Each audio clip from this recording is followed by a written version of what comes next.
राम राम भाई सारे ने।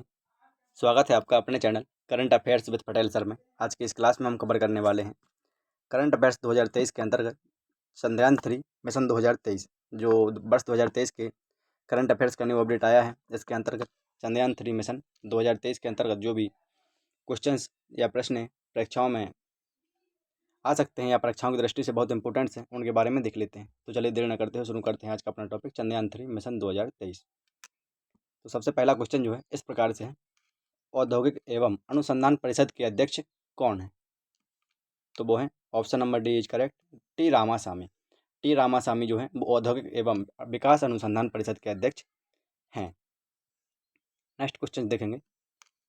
अगला क्वेश्चन है, चंद्रयान 2 से संपर्क कब टूट गया था?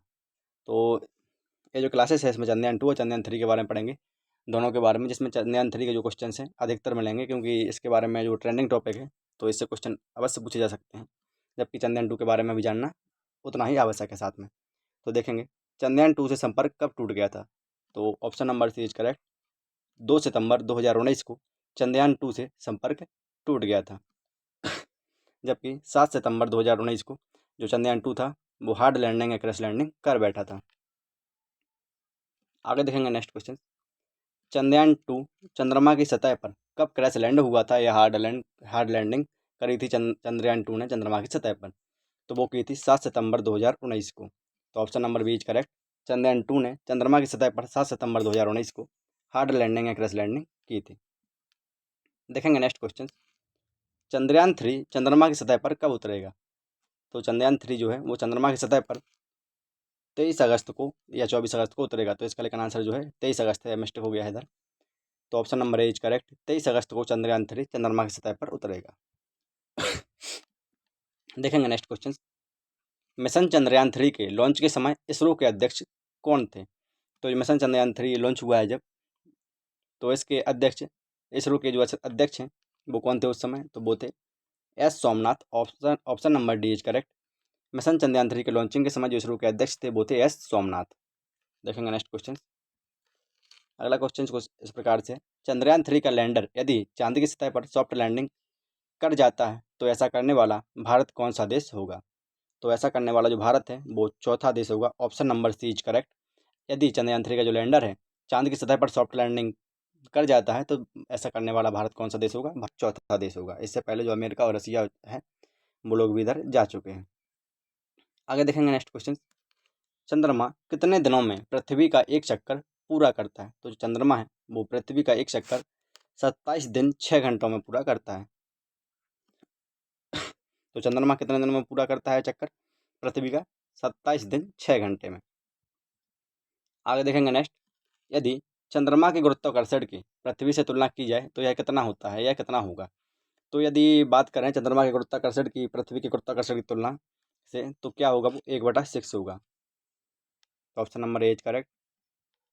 आगे देखेंगे नेक्स्ट क्वेश्चन, चंद्रमा पृथ्वी से कितनी दूर है? तो चंद्रमा से पृथ्वी की जो दूरी है वो है 3,84,400 किलोमीटर। तो option number B is correct, चंद्रमा पृथ्वी से 3,84,400 किलोमीटर दूर है। नेक्स्ट क्वेश्चन से देखेंगे, चंद्रमा का प्रकाश पृथ्वी तक पहुंचने में कितना समय लगता है? तो चंद्रमा का जो प्रकाश है वो पृथ्वी तक पहुंचने में जो समय लगता है वो लगता है 1.3 सेकेंड। इसका option number D is correct है, चंद्रमा का प्रकाश पृथ्वी तक पहुंचने में 1.3 सेकंड का समय लगता है। देखेंगे नेक्स्ट क्वेश्चन, चंद्रमा की सतह और उसकी आंतरिक स्थिति का अध्ययन करने वाला विज्ञान क्या कहलाता है? तो जो चंद्रमा की सतह है और उसकी जो आंतरिक स्थिति है उसका अध्ययन करने वाला जो विज्ञान है वो क्या कहा जाता है? वो कहा जाता है सेलोनोलॉजी।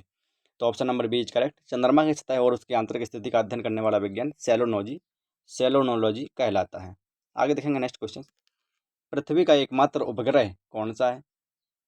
तो पृथ्वी का जो एकमात्र उपग्रह है वो है चंद्रमा। Option number A is correct, पृथ्वी का एकमात्र जो उपग्रह है वो कौन है? चंद्रमा। देखेंगे नेक्स्ट क्वेश्चन, सतीश धवन अंतरिक्ष केंद्र कहाँ स्थित है? तो जो सतीश धवन अंतरिक्ष केंद्र है वो कहाँ स्थित है? वो है आंध्र प्रदेश में स्थित है। Option number C is correct, Satish Dhawan अंतरिक्ष केंद्र श्रीहरिकोटा वो कहाँ स्थित है? आंध्र प्रदेश, श्रीहरिकोटा आंध्र प्रदेश में। आगे देखेंगे नेक्स्ट क्वेश्चन, भारत ने पहला रॉकेट कब लॉन्च किया था? तो जो भारत ने पहला रॉकेट लॉन्च किया था तो वो रॉकेट कब लॉन्च किया था? वो किया था 21 नवंबर 1963 को। Option number C is correct, Bharat के द्वारा पहला रॉकेट 21 नवंबर 1963 को लॉन्च किया गया था। नेक्स्ट क्वेश्चन से देखेंगे, चंद्रयान 2 मिशन को कब लॉन्च किया गया था? तो चंद्रयान 2 जो मिशन था उसको लॉन्च किया गया था 22 जुलाई 2019 को। तो option number A is correct. Chandrayaan 2 mission को 22 जुलाई 2019 को लॉन्च किया गया था, जबकि जो 2 सितंबर 2019 को इसका इसरो से संपर्क टूट गया था। और हालांकि जो इसका बाद में हुआ कि हार्ड लैंडिंग या क्रैश लैंडिंग कर बैठा, तो वो कब कर बैठा? वो कर बैठा चंद्रयान 2 7 सितंबर 2019 को। देखेंगे नेक्स्ट क्वेश्चन, चंद्रयान 1 मिशन को कब लॉन्च किया गया था? तो चंद्रयान 1 जो है इस मिशन को लॉन्च किया गया था 22 अक्टूबर 2008 को। कब किया गया था? चंद्रयान 1 मिशन 22 अक्टूबर 2008 को लॉन्च किया गया था। नेक्स्ट क्वेश्चन से देखेंगे, वर्तमान में इसरो के अध्यक्ष कौन है? तो वर्तमान में जो इसरो के अध्यक्ष हैं वो कौन है? S Somnath. Option number A is correct. वर्तमान में इसरो के अध्यक्ष जो हैं वो है एस सोमनाथ। इससे पहले कौन थे? के सिवान। नेक्स्ट क्वेश्चन से देखेंगे, जो चंद्रयान 3 के बारे में एक इंपॉर्टेंट क्वेश्चन है, चंद्रयान 3 के लैंडर में कितने थ्रॉटल सक्षम इंजन है? तो चंद्रयान 3 का जो लैंडर है उसमें कितने थ्रॉटल सक्षम इंजन है? तो उसमें कितने इंजन है? थ्रॉटल सक्षम engine 4। Option number B is correct. Chandrayaan 3 के लैंडर में 4 थ्रॉटल सक्षम इंजन है। नेक्स्ट क्वेश्चन से देखेंगे, चंद्रयान 3 में कितने मॉड्यूल हैं? तो चंद्रयान 3 में 3 मॉड्यूल हैं। Option number B is correct. Chandrayaan 3 में 3 मॉड्यूल हैं।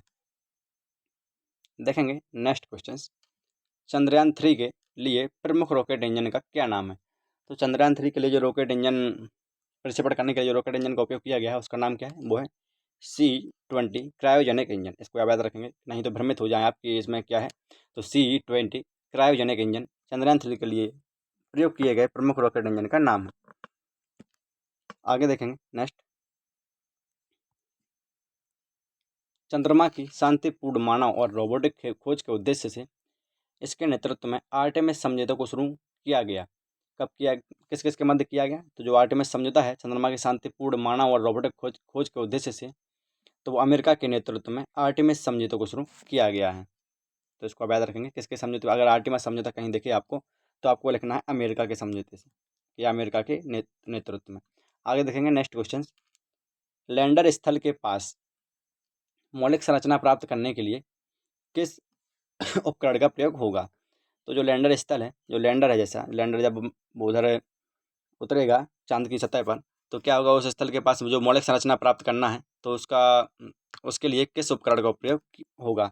तो किसका होगा? वो होगा alpha particle X ray spectrometer APXC, और दूसरा जो है laser induced breakdown spectroscope LIBC। तो जो इसका answer option C is correct. उपरोक्त दोनों जो लैंडर है अपने स्थल के पास जब उसको चंद्रमा की सतह पर उतरना होगा तो उसके पास जो मौलिक संरचनाएं होंगी, चंद्रमा की सतह पर जो प्राप्त होने वाली मौलिक संरचनाएं हैं उसको प्राप्त करने के लिए जो उपकरण प्रयोग किए जाएंगे वो है अल्फा पार्टिकल एक्सरे स्पेक्ट्रोमीटर और लेजर इंड्यूस्ड ब्रेकडाउन स्पेक्ट्रोस्कोप।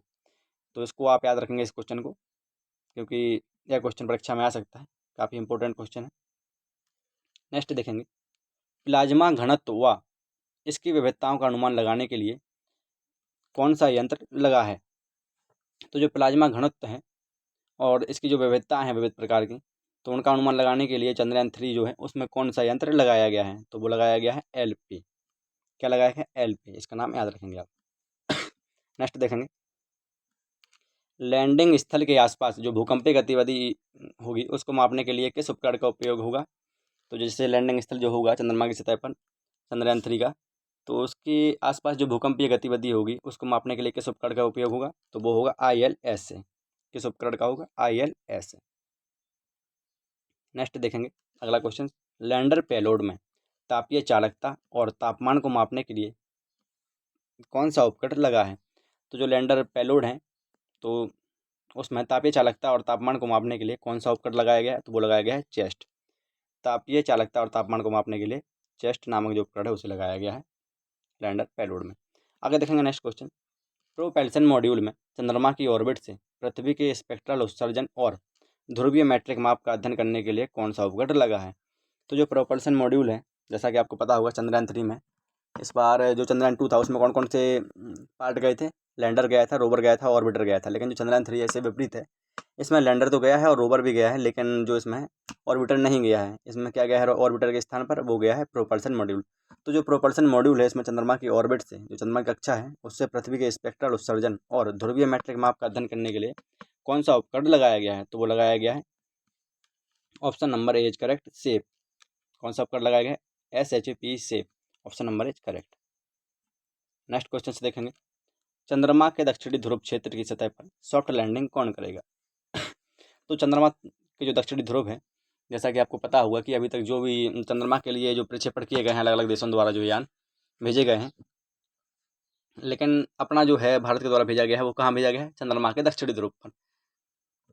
तो उसकी सतह पर जो सॉफ्ट लैंडिंग कौन करेगा, तो वो करेगा विक्रम लैंडर। चंद्रयान 3 का जो विक्रम लैंडर होगा वो चंद्रमा की सतह पर सॉफ्ट लैंडिंग करेगा। तो option number B is correct. इसके बाद क्या होगा, फिर विक्रम लैंडर से क्या निकलेगा, इसका प्रज्ञान रोवर निकलेगा, जिसे प्रज्ञान नाम दिया गया है। नेक्स्ट क्वेश्चन से देखेंगे, चंद्रयान 3 मिशन में इस्तेमाल हुआ रॉकेट LVM-3 का कुल वजन कितना है। तो चंद्रयान 3 जो प्रक्षेपण में जो रॉकेट का इस्तेमाल किया गया है LVM-3, तो उसका कुल वजन 3900 kilogram. Option number C is correct. Chandrayaan 3 mission में इस्तेमाल हुए रॉकेट LVM-3 का कुल वजन 3900 किलोग्राम है। जैसा कि आपको पता होगा, अगर क्रायोजेनिक इंजन पूछ लिया जाए, रॉकेट पूछे तो LVM-3 हो गया, अगर क्रायोजेनिक इंजन पूछे तो करना है आपको CE-20 cryogenic engine. Next question से देखेंगे जो कुछ इस प्रकार से, चंद्रयान 3 की चंद्रमा के दक्षिण ध्रुव पर सफल लैंडिंग के बाद, चंद्रयान 3 है उसकी चंद्रमा के दक्षिण ध्रुव पर सफल लैंडिंग के बाद दक्षिण ध्रुव पर पहुंचने वाला कौन सा देश बन जाएगा, भारत। तो चंद्रमा, अगर चंद्रयान 3 जो है उसकी चंद्रमा के दक्षिण ध्रुव पर सफल लैंडिंग हो जाती है, तो चंद्रमा के दक्षिण ध्रुव पर पहुंचने वाला भारत पहला देश बन जाएगा। क्योंकि अभी तक जो चंद्रयान 3 अभी तक जो चंद्रमा के लिए जो लैंडिंग की है जिन देशों ने भी या अपने यान भेजे हैं, तो वो कहाँ भेजे हैं, उत्तरी ध्रुव पर भेजे हैं चंद्रमा के। जबकि अपना जो भारत है उसने चंद्रयान 3 जो भेजा है कहाँ भेजा है, चांद के दक्षिण ध्रुव पर। तो ऐसा करने वाला कौन सा देश बनेगा, भारत पहला देश बन जाएगा। नेक्स्ट क्वेश्चन से देखेंगे, चंद्रयान 3 में इनमें से क्या नहीं है। तो चंद्रयान 3 जो है इनमें से उनमें क्या नहीं है, लैंडर भी है और रोवर भी है, लेकिन ऑर्बिटर नहीं है। तो option number C is correct. Chandrayaan 3 में ऑर्बिटर नहीं है। इसके स्थान पर क्या प्रयोग किया गया है, अगर पूछा जाए तो करना है आपको प्रोपल्शन मॉड्यूल। नेक्स्ट देखेंगे, चंद्रयान 3 से जुड़े हुए कुछ और इम्पोर्टेंट जो पॉइंट्स हैं। जैसा कि आपको पता है कि चंद्रयान 3 को प्रक्षेपित करने वाले जो चंद्रयान 3 को यान को चंद्रमा की सतह पर भेजने के लिए जो एजेंसी काम कर रही है इसरो अपनी, तो उसके बारे में कुछ जान लेते हैं, क्योंकि इससे अक्सर प्रश्न पूछ लिए जाते हैं। तो इसरो का जो फुल फॉर्म होता है क्या होता है, इंडियन स्पेस रिसर्च ऑर्गेनाइजेशन। क्या होता है, इंडियन स्पेस रिसर्च ऑर्गेनाइजेशन। इसका हिंदी शब्द रूप जो है वो है भारत अंतरिक्ष अनुसंधान संगठन। अगर बात करें इसकी स्थापना की इसरो की, तो वो हुई थी 15 अगस्त 1969 को। जो एक एक पॉइंट है सभी याद करेंगे, क्योंकि एक एक पॉइंट से एक एक क्वेश्चन बन रहा है इसमें। तो स्थापना कब हुई थी इसरो की, 15 अगस्त 1969 को। अगर इसके मुख्यालय पूछ लिया जाए तो क्या करेंगे आप, बेंगलुरु कर्नाटक इसका मुख्यालय है इसरो का। अगर बात करें इनके अध्यक्ष की वर्तमान में, तो इसरो के जो वर्तमान में अध्यक्ष हैं 2023 में, तो वो हैं एस सोमनाथ। इससे पहले जो थे वो थे के सिवान। देखेंगे इसरो की अगर बात करें पहले अध्यक्ष की, तो वो कौन थे, विक्रम साराभाई, जिनके नाम पर जो हमारा लैंडर है चंद्रयान 3 का, उसका नाम भी रखा गया है विक्रम लैंडर। जबकि जो रोवर का नाम है क्या रखा गया है, प्रज्ञान रोवर। देखेंगे नेक्स्ट क्वेश्चन, मिशन चंद्रयान 3 को किसने लॉन्च किया है। तो मिशन चंद्रयान 3 को लॉन्च करने वाली जो संस्था है वो कौन है, वो है ISRO, Indian space research organisation, जिसके बारे में हम पहले पढ़ चुके हैं। वो कहाँ की एजेंसी है, वो है भारत की। देखेंगे नेक्स्ट क्वेश्चन, चंद्रयान 3 अभियान के परियोजना निदेशक कौन है। तो जो क्वेश्चन आने वाले हैं बहुत इंपॉर्टेंट क्वेश्चन है, क्योंकि इनसे परीक्षा में क्वेश्चन बनेगा, एक ना एक क्वेश्चन अवश्य आएगा, चाहे एक हो चाहे दो क्वेश्चन अवश्य बनेंगे चंद्रयान 3 से। तो चंद्रयान 3 के जो परियोजना निदेशक हैं वो कौन है, वो हैं PR Muthuvel. Option number is correct. Chandrayaan 3 के अभियान के जो अभियान है उसके परियोजना निदेशक जो हैं वो हैं पी वीर मुथुवेल। देखेंगे नेक्स्ट क्वेश्चन, एक और इम्पोर्टेंट क्वेश्चन है, मून मैन ऑफ इंडिया के नाम से किसे जाना जाता है। तो जो मून मैन ऑफ इंडिया है उनके नाम से जाना जाता है Mylswamy Annadurai. Option number C is correct. Moon man of India के नाम से मइलसामी अन्नादुरई को जाना जाता है। ये भी एक इंपॉर्टेंट क्वेश्चन है, इसको भी आप कंठस्थ रखेंगे। देखेंगे नेक्स्ट क्वेश्चन, चंद्रयान 3 के बारे में, रॉकेट मैन ऑफ इंडिया के नाम से किसे जाना जाता है। तो रॉकेट मैन ऑफ इंडिया के नाम से जिन्हें जाना जाता है वो है कौन है, के सिवान। कौन है, के Siwan rocket man of India के नाम से जाने जाते हैं, जिन्हें आप तस्वीर के माध्यम से देख पा रहे होंगे। जो चंद्रयान 2 के हार्ड लैंडिंग या क्रश लैंडिंग के समय बहुत ही भावुक हो गए थे। तो रॉकेट मैन ऑफ इंडिया के नाम से किसे जाना जाता है, के सिवान को। जो भी क्वेश्चन हैं सभी को आप याद रखेंगे, बहुत इंपॉर्टेंट क्वेश्चन हैं। देखेंगे रॉकेट वुमेन ऑफ इंडिया के नाम से किसे जाना जाता है। ये भी एक इंपॉर्टेंट क्वेश्चन है। रॉकेट वुमेन ऑफ इंडिया के नाम से Ritu Karidhal Ritu Karidhal, option number B is correct. Ritu Karidhal को रॉकेट वुमेन ऑफ इंडिया के नाम से जाना जाता है। नेक्स्ट क्वेश्चन से देखेंगे, मिशन चंद्रयान 3 के रोवर का क्या नाम रखा गया है? तो मिशन चंद्रयान 3 का जो रोवर है उसका नाम रखा गया है प्रज्ञान, जबकि जो लैंडर है उसका नाम क्या रखा गया है? उसका नाम रखा गया है विक्रम। किन के नाम पर? जो अंतरिक्ष इसरो है अपना, उसके पहले अध्यक्ष जो थे विक्रम साराभाई, उनके नाम पर। आगे देखेंगे, मिशन चंद्रयान 3 के लैंडर का क्या नाम रखा गया? तो लैंडर का क्या नाम रखा गया मिशन चंद्रयान 3 के? वो रखा गया है विक्रम। जो चंद्रमा की सतह पर सॉफ्ट लैंडिंग करेगा वो कौन करेगा?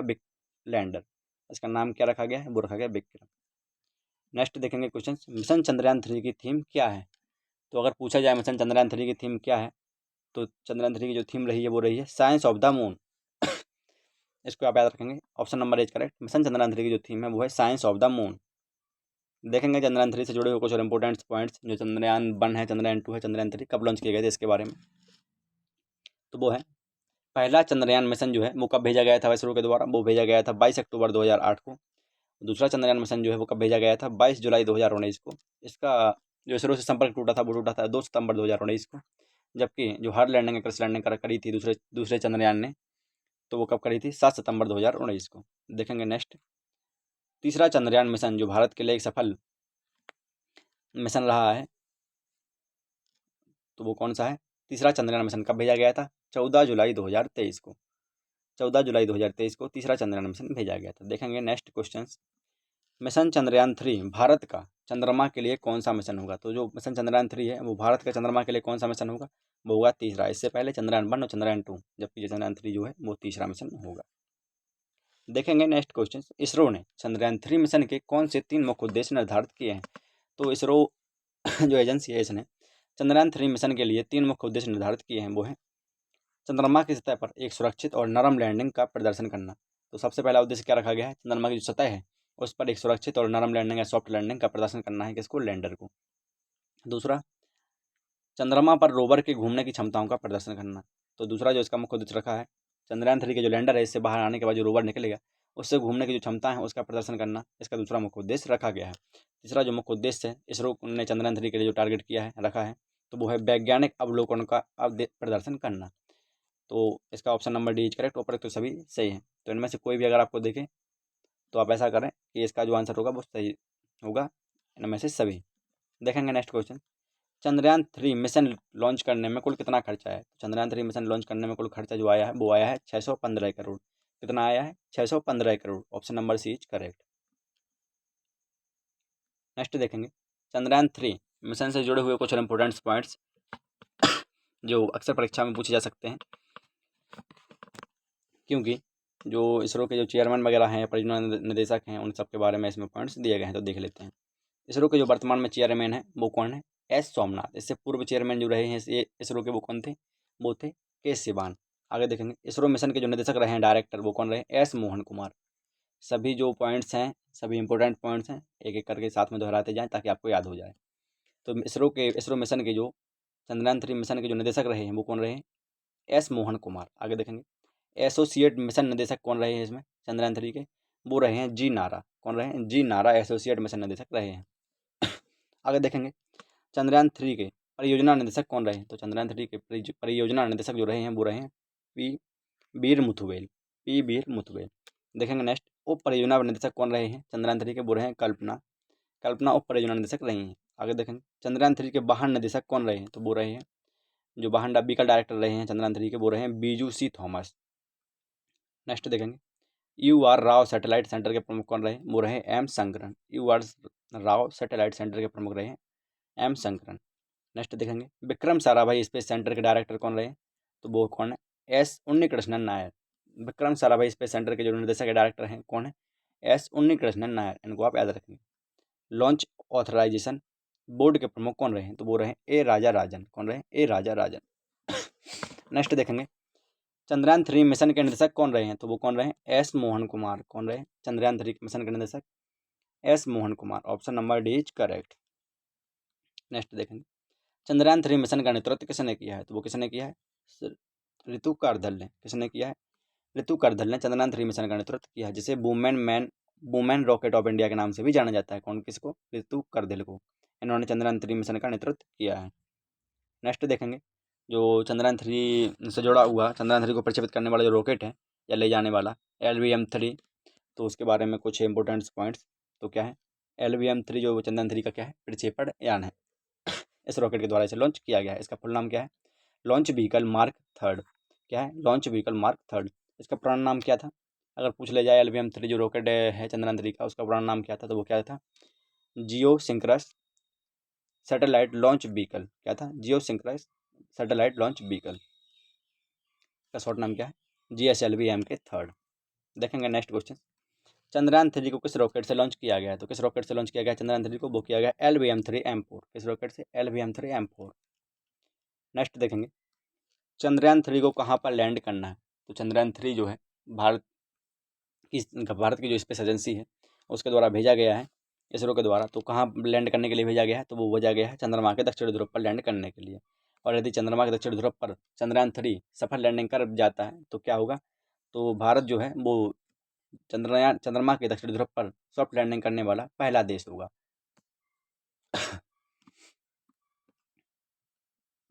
जबकि चंद्रमा की सतह पर लैंडिंग करने वाला चौथा देश होगा, क्योंकि इससे पहले 3 देश और इस पर लैंडिंग कर चुके हैं। आगे देखेंगे नेक्स्ट क्वेश्चन, मिशन चंद्रयान-3 के सफल लैंडिंग के बाद भारत चंद्रमा के दक्षिण ध्रुव पर पहुंचने वाला कौन सा देश बन गया है, तो वो कौन सा देश बन गया है, पहला। जैसा कि आपको हम पहले बता चुके हैं कि भारत चंद्रयान-3 के सफल लैंडिंग के बाद भारत चंद्रमा के दक्षिण ध्रुव पर पहुंचने वाला पहला देश बन गया है।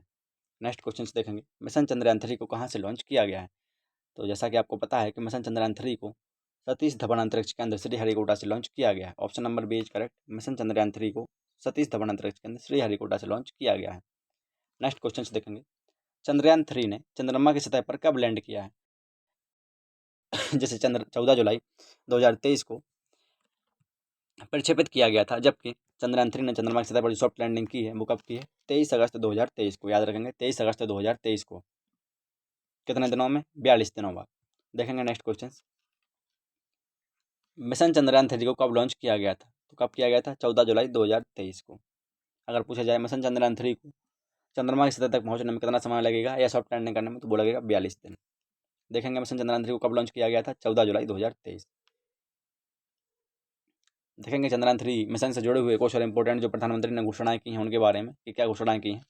तो प्रधानमंत्री ने यह घोषणा की है कि 23 अगस्त को जिस दिन भारत का चंद्रयान-3 चांद पर लैंड हुआ है उसे अब हर साल राष्ट्रीय अंतरिक्ष दिवस के रूप में मनाया जाएगा। किस रूप में, याद रखेंगे, पॉइंट नोट करने योग्य है, इंपॉर्टेंट पॉइंट्स हैं।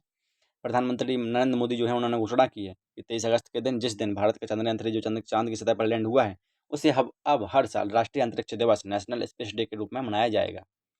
और आगे एक और पॉइंट्स जो है जिनकी नरेंद्र मोदी जी ने घोषणा की है वो क्या है, चांद पर जिस जगह चंद्रयान-3 का लैंडर लैंड हुआ है उसे शिव शक्ति पॉइंट के नाम से जाना जाएगा। तो क्या है, चांद पर जिस जगह चंद्रयान-3 का जो लैंडर है लैंड हुआ है उसे शिव शक्ति पॉइंट के नाम से जाना जाएगा। तो इसी के साथ आज का जो अपना टॉपिक था चंद्रयान-3 के बारे में, चंद्रयान-3 वो समाप्त होता है। तो ऐसे ही करंट अफेयर से रिलेटेड टॉपिक्स पर क्लासेस पाने के लिए चैनल पर बने रहें, एवं जिन्होंने अभी तक चैनल को सब्सक्राइब नहीं किया है प्लीज़ चैनल को सब्सक्राइब कर लें, ताकि चैनल से जुड़े होने पर आने वाली प्रत्येक वीडियो से या क्लासेस से आप जल्द से जल्द अवगत हो सकें। तो चलिए मिलते हैं अगली क्लास में एक और अगले नए टॉपिक के साथ, वो है आदित्य L1। तो ज़रूर कवर करें। एक बार फिर से निवेदन है, चैनल को ज़रूर सब्सक्राइब करें। जय श्री राम।